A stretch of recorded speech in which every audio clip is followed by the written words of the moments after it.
Hello and welcome to round 2 of the Parenting Roundabout podcast for the week of June 12th. I'm Terry Morrow and I'm here with Catherine Haleko. Hello. Usually on this podcast we talk about parenting issues, but once a week, Catherine and I like to get together to discuss TV, movies, books, and other entertainment topics. Because it's nice to talk about something other than parenting for a change, although parenting just creeps in. It's everywhere. Yes. You can't avoid it, especially when you're watching shows about family, which we are at this point. And not just found family like Ted Lasso, but actual related people. Yes. Having mix-ups, sharing meals, sharing girlfriends. You know, it happens. So, fortunately, the latter was not on Primo. It was... Yeah. We are back with Brothers and Sisters Season 2, and we're also trying out a new comedy series, Primo, which was just lovely and very enjoyable. And after watching a number of streaming comedies that are about things and that have, you know, lots of struggle and, you know, 79-minute episodes and, you know, just sit down and watch just a good old-fashioned 20-some minute sitcom that does one thing and does it well and just keeps doing it. Oh my goodness, it was such a relief. Delightful. It's like sitting back in a warm bath, you know? It was just, I know what this is. I recognize this.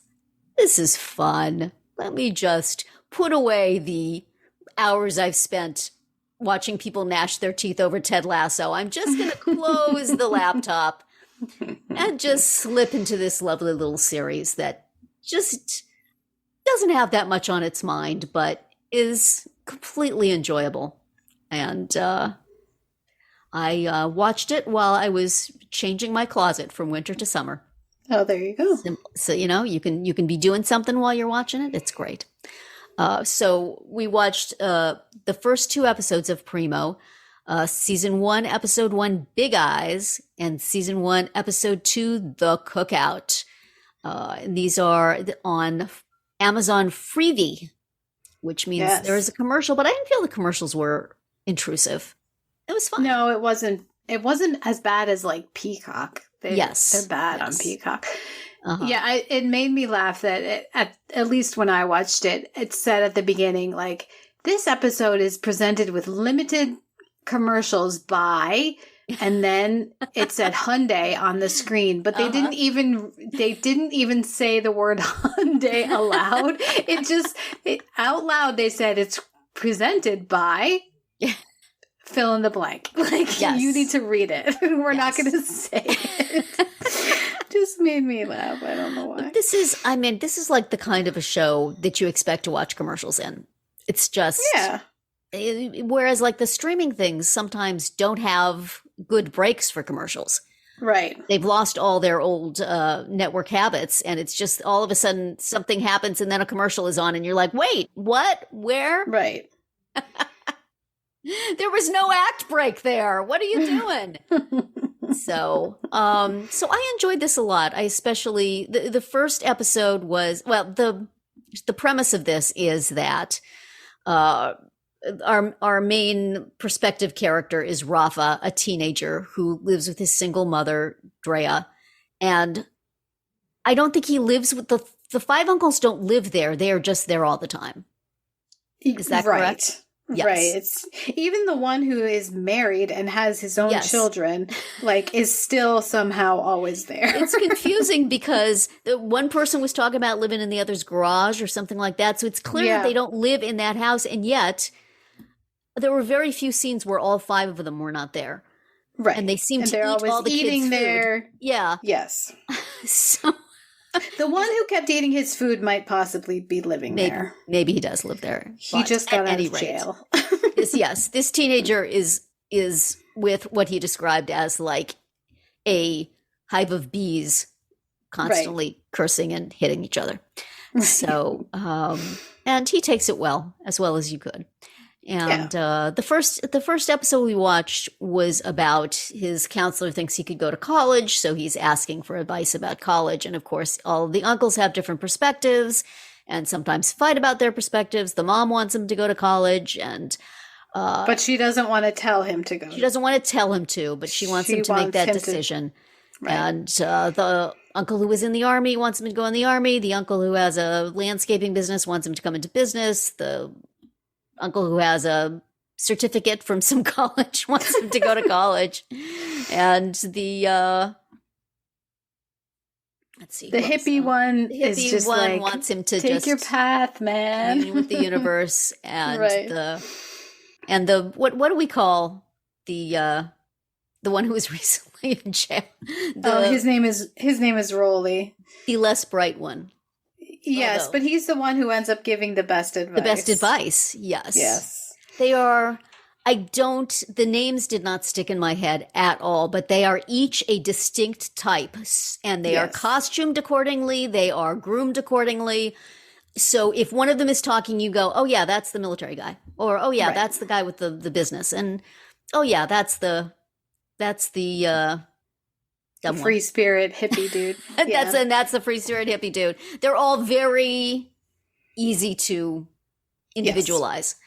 But, and in a good way, I felt like they did it very naturally. Like you absolutely could believe that these were real people and that this is, it wasn't like, okay, well now we need this type and now we need a that type. It was very, it made all the sense. I feel like they are individualized that way for your viewing convenience, but not in a super stereotyped way, I guess. Yeah. Yeah. And it makes it fun to know which one is which. Right. There's a lot of them. Yeah. At least in the first episode, there's a lot of them. Right. So, it was fun. I had fun. The college one proceeded pretty much as one would expect it to. But I really laughed at the second one where the cookout. The mom, the mom, Drea, seems like she's got it all together. She talked about in the first episode how she, this long chain of trading and exchanging favors to get things that she needed. Right. And so she seems real on top of things. She seems pretty sharp. But it develops in episode 2 that although she thinks she is a super good cook, she is not. And her brothers she's been taking care of her brothers since she was a kid, cooking for them, and they have been behind her back fixing things and changing out ingredients, and she has no idea, which is okay. Possibly strange credulity, but it was sweetly and funnily done. And I liked that they kind of knocked her down to their level to some degree. Right. That this is a family of quirks, including her, was pretty nice. Yes, that she believes that you need horseradish, canned tuna, and cinnamon to make a good quesadilla.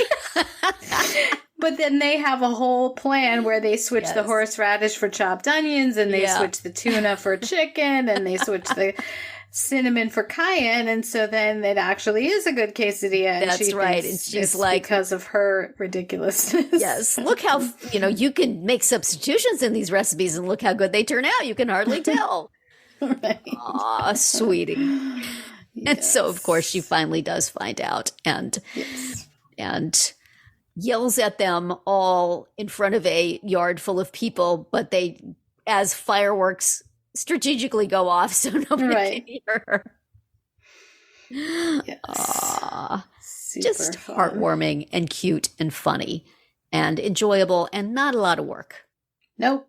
I'm ready for this. Yeah, because they even help you tell the brothers apart right away. That's right. I was definitely worried about that because my experience with brothers and sisters was like, it took me multiple hour-long episodes until I was like, oh, that's that guy. Okay, got it. Yes. Yes. And they didn't do that here. No. Helpfully have done hair and facial hair and all sorts of cues to know dialogue is different for each one.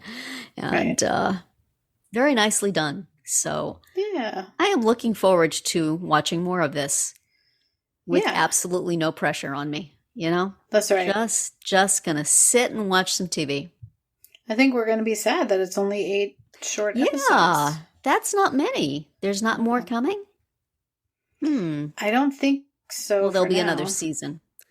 So. Yeah. Of course, there's a writer's strike right now. So that's right. So we may never see anything new ever again, which is why it's a good thing we have like 500 episodes of Brothers and Sisters to make our way through. That's right. Yep. Be watching that thing for years. Right there, available to us. Already written, although is it written well? I don't know. Still, you take what you can get, folks. That's right. All this old TV is just sitting there on these streaming services, waiting for you to have nothing else to watch. We bring this to you as a service. So we watched Brothers and Sisters Season 2, Episode 8, Something New.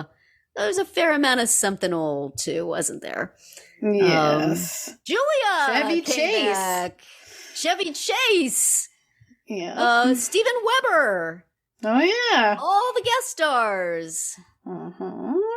Emily Rose continuing to give you reasons to be annoyed with her. Before we get there, while we're shouting out guest stars, Lyle Lovett. Oh, yes. I don't think that song he was singing was actually a love song. I remember at the time thinking, But still, Lyle Lovett. And weren't they at the Hollywood Bowl? I think so. Yeah.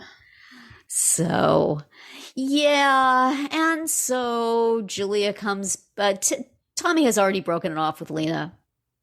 Although, would he have stayed broken it off with Lena? Who knows? Right. But Julia's home. Julia just coming by all unannounced and everything with the baby. Just decided to stop doing what she was doing, and for no apparent reason that we've been told. Just Mr. Maybe Husband. She got sick of her parents. Well, that I would have thought would have happened way sooner.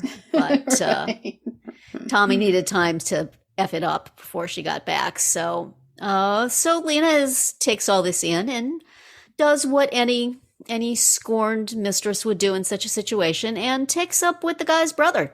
Yeah. Justin being entirely willing and stupid. And the only person who has figured out that this is going on is Rebecca, right? Yes, right. Who can do absolutely nothing about it. Right. But it is her fault. She started it by... She did. Introducing Lena to the Walker family. Absolutely. Why did she ever make friends with that girl in the first place? It's all Rebecca's fault. Right. How could she possibly... Well, surely she could have predicted this. I would be so happy to see Julia home if Tommy had not been such an idiot. It ruins it. Ruins it. Yes.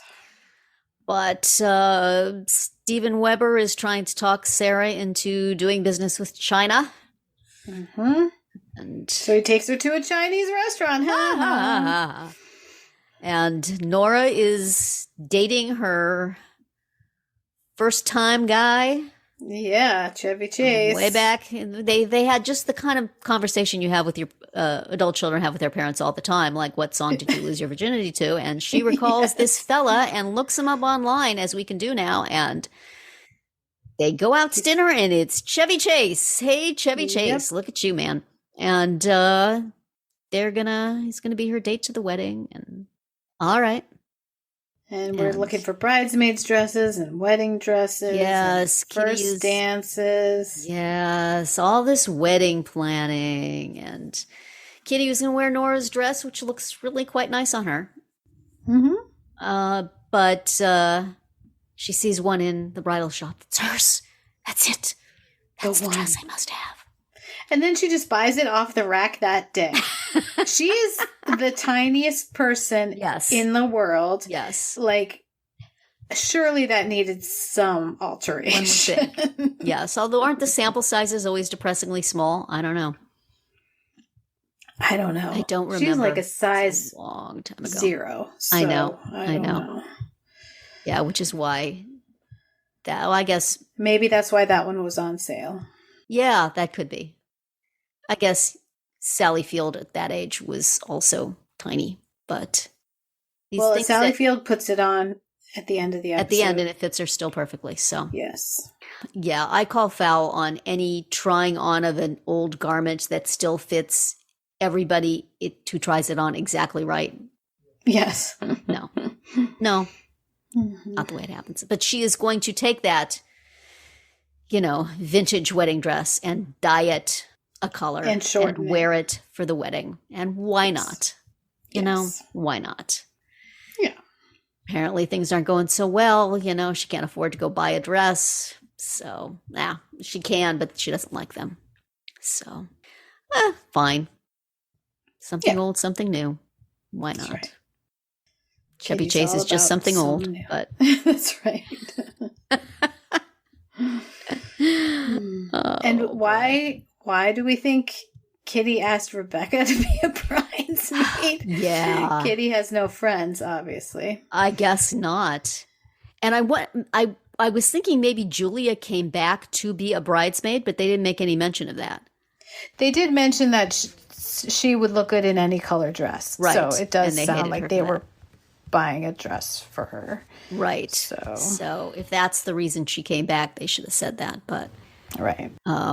Okay. Whatever gets her back. Although, let's just get this over with. Whatever's going to happen, let's just get it over with. Let's not have two, X number more episodes with Tommy fooling around with Lena. Right. We've moved on to Justin fooling around. Moved on to Justin. Though I wouldn't put anything past her. But anyway, that looks like an unhealthy situation for Justin. Mm-hmm. And I expect no good to come of it. And Kevin has gone the other way. Instead of Tommy's gone back to his committed relationship, sort of. And Kevin has pulled out of his. That's right, because his boyfriend could never be bothered to actually speak to him. Right, so right. Seems necessary. Unless we think that maybe Scotty was erasing the messages on the answering machine, but we don't think that, right? No, I don't think that. Because I think that predated when Scotty was... Maybe, yes. ...in his place. And also, I just don't think Scotty... I don't think he would. There's would do that. A moment at which Kevin was checking his messages and Scotty jumped in to say, oh, sorry, no messages. So it seemed like, why did that? Why was that piece of dialogue there if it didn't mean anything? But he was just being a good roommate. Yeah. I can't remember, how did that scene end? Are they officially back together, Kevin and Scotty? Were they really ever together? Are they officially together? Or did Scotty say, this is hasty?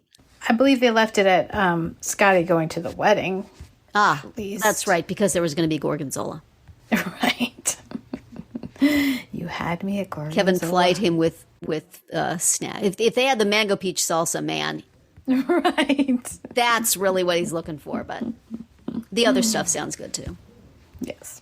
And, ain't no good time like a Walker family gathering good time.